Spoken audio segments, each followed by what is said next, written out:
চলে আজকের অনুষ্ঠান সরাসরি দেখাচ্ছি আমরা মা শৈলবর্তীর মন্দির উদ্বোধন। তো সেখানে যারা অতিথিরা এসছেন তাদের মধ্যে একজনকে পেয়ে গেছি, এক ম্যাডামকে। আমি প্রথমেই নমস্কার, আপনার নামটা? গৌরী ল। একটু চলে গৌরী ল। গৌরী আচার্য রণব্রত রাজ জ্যোতিষী এবং মা শৈলবর্তীর আপনি ভক্ত অবশ্যই, আর আজকে মন্দির উদ্বোধন, সেই নিয়ে দুটো কথা বলেন আমাদের পর্দায়। মানে আমি অনেক দিন ধরেই ওনার সাথে আমার যোগাযোগ আছে।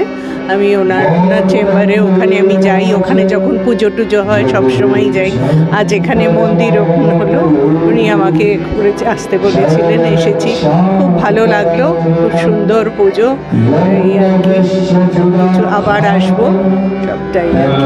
রণব্রতদার কাছে কতদিন আসছেন? অনেক দিন, বেশ অনেক বছর। ওনার যা সাধনা বা ওনার যা কাজকর্ম কেমন? ভীষণ ভালো লাগে, মানে এক কথায় আর কি বলবো, মানে তুলনা হয় না। ভীষণ ভালো, উনি যেমনি ভালো, মানে মানুষ ওনার মতন মানুষ, খুবই সব কিছু। অসংখ্য ধন্যবাদ, ভালো থাকবেন, সুস্থ থাকবেন।